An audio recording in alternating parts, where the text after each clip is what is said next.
Welcome back to my apartment, where today I'm gonna become an alchemist. Do you want eternal life? We'll take after ancient Chinese Emperor Qin Shi Huang and drink some mercury. Do you want to be able to turn any basic boring metal into gold? Ask our boy Nicholas Flamel for a Philosopher's Stone. And do you want to be able to make a potion? So do I. And it is alchemy that holds the ability to grant all of those wishes. But who? What? When? Yeah, we're doing a history lesson. Gotta eat your vegetables sometime. So alchemy hits the world a while back, and it's pretty universally agreed upon that it occurs concurrently in both Pharaohic Egypt and Taoist China. So these are two really old civilizations who have two very different versions of alchemy. But we're kind of going to ignore Pharaohic Egypt. Their alchemy was called ALCHEMY, and it was a lot more spiritual, and it also doesn't really relate as importantly to modern day alchemy as Taoist China's. So Taoist China believes in the Tao, go figure. The concept of the Tao is basically that there are things that are always in harmony in the universe. So the idea of yin and yang is within the Tao. There's a constant natural path within the Tao that everything follows. Through Tao, the sun and moon, life and death, all these ideas that are typically considered to be somewhat opposites, especially in ancient societies, are in harmony and balance with each other. But alchemy inverts the Tao, or in other words, it goes against the natural order of things. And so, in efforts towards this, you have two different types of Tao. You have Neidang, which is an internal Tao, which is more spiritual, and it's not really something we're going to look at today. And you also have Weidang, which is external Tao, and that involves material substances that can be used to counter the natural order of Tao. Now, the most famous example of Weidang comes from 210 BCE. Let's imagine that you are a Chinese emperor. Things are going pretty great for you, but you can feel your oncoming mortality. And even though you've constructed a terracotta army, because, let's be honest, you're built different, you're him, you still don't really want to die. So, you get your court alchemists to bring you something that can reverse the natural order of Tao for you. Namely, that can make it so that you don't die. Ever. And what do they bring you? Liquid mercury. Yeah, that didn't work out so great. So you drink the liquid mercury and you do end up dying. But it was among the first examples of alchemy, and it's really interesting. It's cool. I'm telling you, it's interesting and cool. Now, European alchemy in the medieval ages is usually what we imagine when we think of alchemy. So, how do we get from ancient societies to that medieval branch? Is it the Greeks? The Persians? It's the Greeks. It's always the ancient Greeks. Sometimes it's the ancient Romans, but the ancient Romans were deeply influenced by the ancient Greeks, so it's really still the ancient Greeks. Ever heard of transmutation? Vaguely aware of how the four elements are intrinsically tied to alchemy? Well, that comes from my boys, the ancient Greeks. Ancient Greece, advanced though they were in ways, did not have the periodic table of elements. So instead, they had the four elements. They had fire, air, earth, and water, which are kind of representative of the four states of matter, so I really gotta give them a lot of credit. Kinda. Fire is plasma adjacent. Now, what else did the Greeks contribute to the field of alchemy? Well, there's this guy, Hermes Trismegistus, who was pretty cool. He also may or may not have existed. But he was alleged to have written the Hermetica. Also, he made the first Philosopher's Stone. Pretty sure we've all heard of that one. So, the ancient Greeks have a fixation on alchemy as transmutation, while ancient China dealt with medicinal alchemy to ward off death or give people abilities that go against the natural order of things. But how do those two come together to form what we know now as alchemy? Well, these two societies never directly interacted, but ancient Greece heavily influences ancient Rome, and ancient Rome and ancient China actually do interact through what? Well, the Silk Road, and the Silk Road gets started in the 2nd century BCE. And when did Emperor Qin Shi Huang die of mercury poisoning? Well, that was 210 BCE, a mere decade before the start of the Silk Road. So I don't think it's a stretch to say that stories of Chinese alchemy, as well as stories of Greek alchemy, could have come across the Silk Road and influenced each other.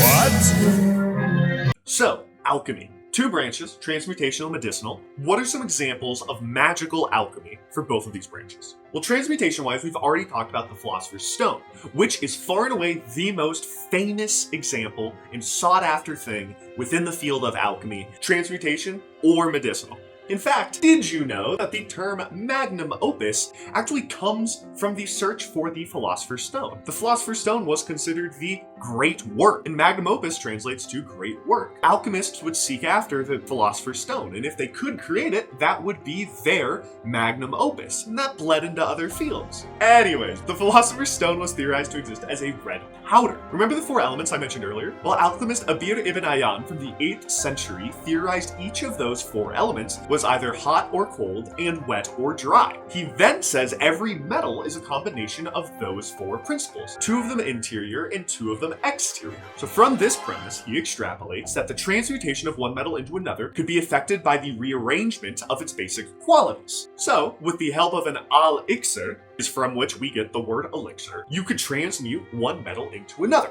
Now, small problem. This is wrong. So transmutation is going to be pretty tough for me. But what about potions? Well, we've already talked twice now about mercury being drunk as an alchemic cure for death. But I'm not going to drink mercury, so let's move on from that. Now, elixirs of immortality were obviously very sought after, only slightly less than the Philosopher's Stone. And in some belief, the Philosopher's Stone was actually essential for crafting the elixirs of life. And those versions are out. I obviously can't do that. I don't have a Philosopher's Stone on standby. But originating in Nara period Japan, there is the Hinokamizu, which is the waters of rejuvenation. Now, the problem with that, it's guarded by the goddess Tsukunomi Yomikoto, and me and her have history. We kind of go way back. I don't think she's gonna let me snag that, so I think that option's out too. Maybe I could try to grab some apples of the Hesperides, but at that point, that's not even making a potion, so we'll just move on. So let's just move on to a different type of potion. Maybe a love potion. Now, those have been famous since Shakespeare. I mean, he used them in Romeo and Juliet and Midsummer Night's Dream. I'm sure those are going to be easier to make. Okay, depending on if you count aphrodisiacs as love potion, this one kind of does exist, actually. There's also a WikiHow article for this one, but honestly, I think I'd rather die alone than with the overwhelming guilt of knowing my lover only loves me because I drugged them, so you know what? I'll just wing both.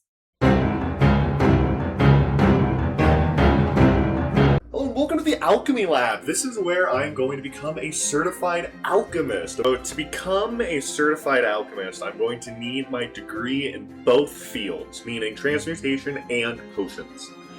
How do I do either of those? For transmutation, I need to turn something into something else, really. See, I have an unfortunate handicap that a lot of other alchemists don't have, which is I am bound by the laws of physics and reality. The Philosopher's Stone is considered to be a catalyst, so if I can find a catalyst, I should be okay, actually.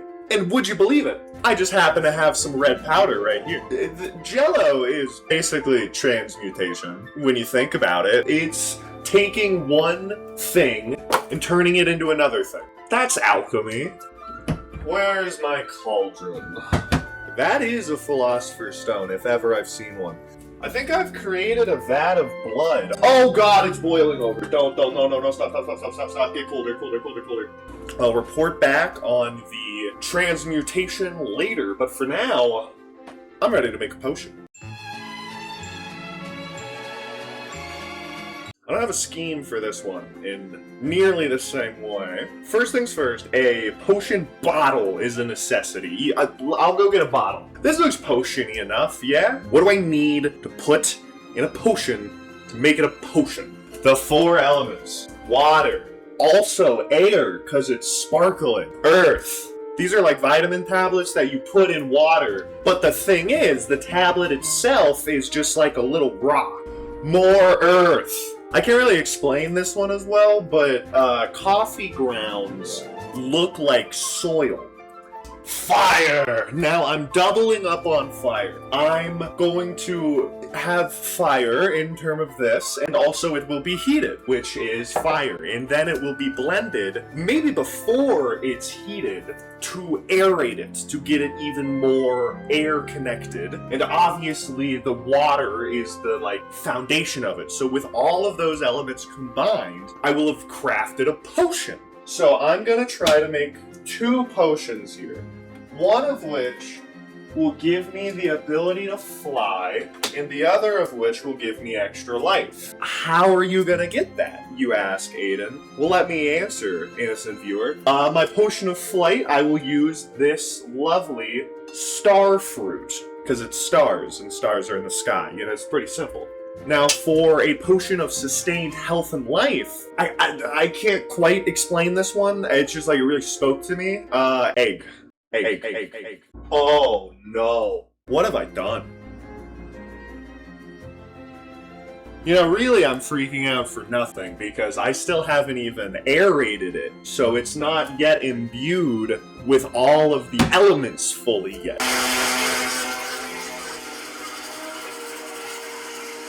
Now that's better. Into the cauldron. It's a scientific inquiry. It's been brewing for quite a while. I'm letting it brew long enough in hope that all of the liquid evaporates. Well, back into the blender you go. You're not gonna believe me. It doesn't smell awful. I'm gonna re-blend it up a bit. Bad idea. All right, we're gonna shelve the idea of blending it. That didn't go great. So we have the base for our brew now. I need to split it in half. I'll blend starfruit in half of it, and then I will blend an egg in the other half. Does that sound good? It sounds awful, actually. In goes the egg. Why is it frothing? I'm gonna be honest, this idea seemed a lot more fun before I was standing in my laboratory holding this in my hands. This is going to be my first experience with starfruit. Alright, starfruit in the next one.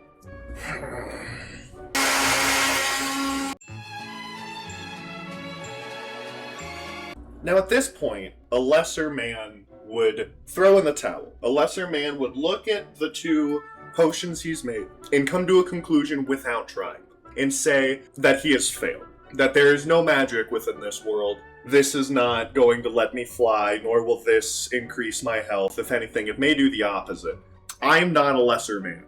Now, with that said, I'm not a lesser man, but I'm going to play it safe. I will have my trash can nearby. We're going to start with a health potion, because in the process of making these, I feel like I've lost some HP. I could really use a pick-me-up, which is what this is going to be. I saw every ingredient I put in. Nothing in there can harm me.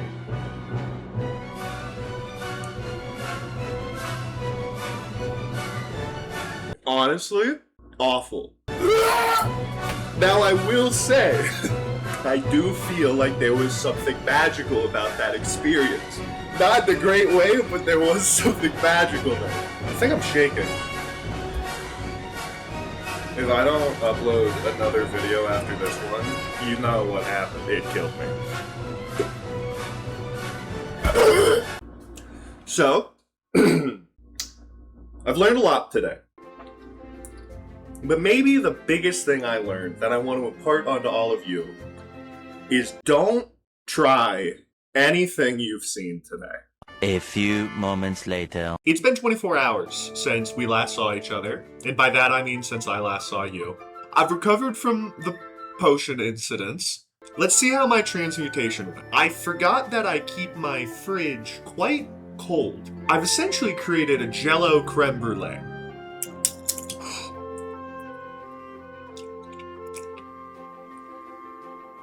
This is way better than the potions. This is not even comparable. Yeah, I'm getting my degree in transmutation. Someone else can take over the potion making world.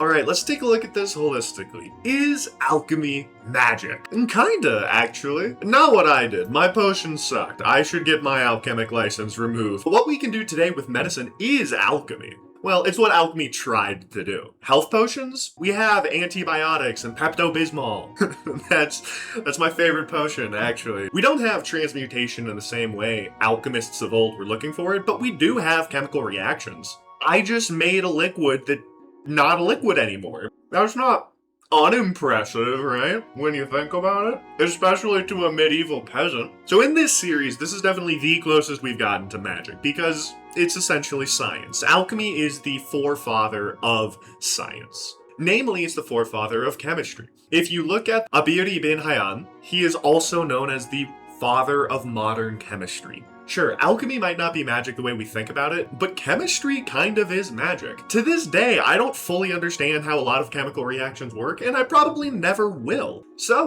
that is all I've got for you in today's video. As always, thank you so much for watching. I hope you're having an amazing day, evening, morning, night, or afternoon, wherever you are in the world and whenever you are watching this. And until next time, I'm gonna keep drinking suspicious liquids.